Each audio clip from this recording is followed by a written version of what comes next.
fala bruxinho. Eu sou Bruno Lima e hoje vim aqui te ajudar a enxergar a matemática por um outro ângulo. Vem comigo.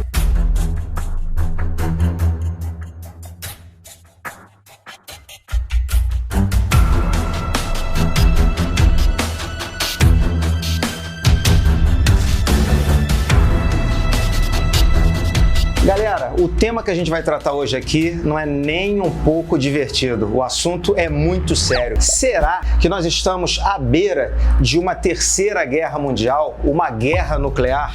Antes de mais nada, antes da gente seguir nesse vídeo, quero deixar bem claro, não tenho conhecimento de geografia nem de história para a gente aprofundar sobre esse tema. Então, nesse vídeo, a gente vai abordar alguns assuntos sobre números relativos às armas nucleares. Na madrugada da última quinta-feira, dia 24 de fevereiro, as tropas russas invadiram o território ucraniano. A Ucrânia, que vinha ensaiando uma aproximação da OTAN, se viu acuada e os países do Ocidente, dentre eles os Estados Unidos, a França e a Alemanha, se mostraram solidários à causa, mas não puderam intervir de maneira bélica também. Prestaram um apoio, mas um apoio através de sanções econômicas contra a Rússia. Porém, com o aumento do tom nos discursos dos países do Ocidente, o presidente russo Vladimir Putin pediu para que os seus militares colocassem em alerta as suas armas nucleares. Aí o mundo ficou ainda mais apreensivo com o que poderia ou com o que está por vir.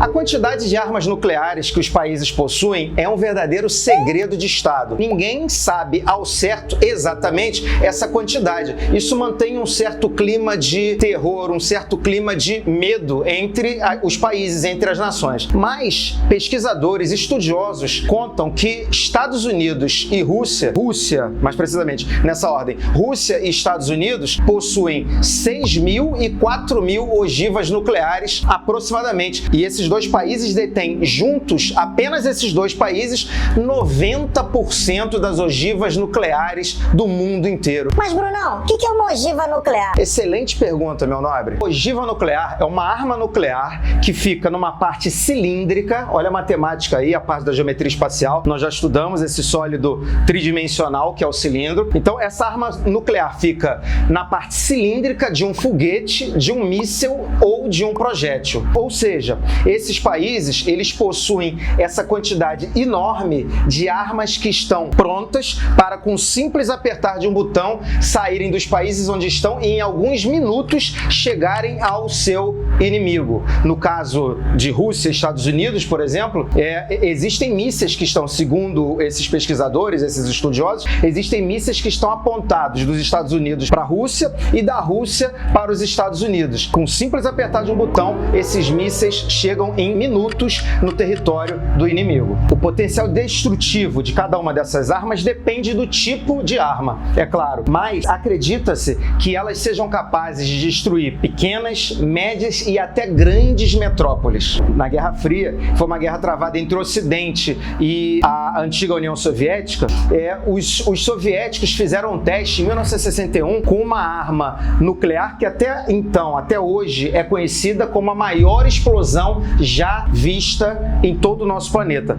Aquela explosão que aconteceu em 1961, ela aconteceu com 50 milhões de toneladas de dinamite, o que equivale a 50 megatons em termos da quantidade que a gente tem de explosão. Se a gente for fazer uma proporção, se a gente fizer um comparativo, tendo uma explosão de 100 quilotons, 500 vezes inferior do que essa explosão de 1961, a gente tem a seguinte configuração. Num raio de 1,8 km, a gente tem uma destruição total da área em que a bomba chegou. Até 3 quilômetros de onde aconteceu a explosão, nós temos uma destruição severa. Até 5 quilômetros do epicentro da explosão, nós temos danos graves. E até 8 quilômetros desse epicentro acontecerão danos. Continuando as comparações, se a gente pegar esse teste que foi realizado em 1961 de 50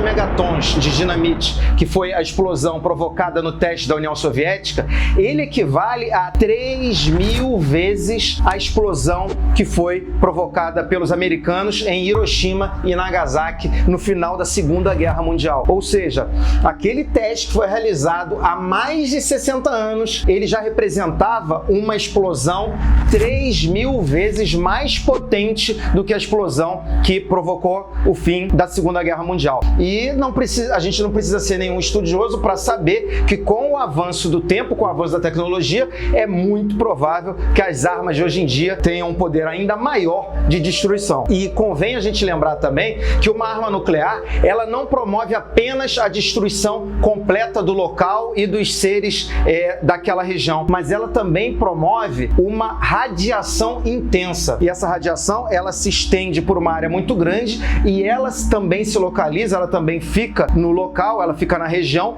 por muitos anos. Acredita-se que a radiação em Hiroshima tenha tirado a vida de mais de 80.000 japoneses. É por isso que eu venho encerrar aqui esse vídeo dizendo que não tem nada melhor do que a resolução diplomática, nada melhor do que a conversa para resolver questões entre as nações. Porque a gente sabe muito bem que com o potencial bélico que as grandes nações têm nos dias de hoje, uma guerra nuclear não seria boa para nenhum dos lados, para nenhum de nós. Então, vamos continuar na torcida, que possa dar tudo certo e que haja paz entre os países. Se você curtiu esse vídeo, deixa o joinha, compartilha esse vídeo com geral. Se você não curtiu também, quero ver sua opinião, deixa nos comentários o que você gostaria que a gente melhorasse, o que você gostaria de ver aqui no nosso canal. Se você está chegando hoje, aproveita para amassar o botão de inscrever-se, ativar o sininho para receber as notificações, e você que já está com a gente há muito tempo, você sabe, esse canal é feito especialmente para você. Espero que você tenha curtido, que você tenha aprendido um pouco mais de matemática num assunto que não é tão agradável, mas que a gente precisa ficar de olho, porque com certeza impacta as nossas vidas, impacta o nosso dia a dia. Obrigado pela audiência e valeu!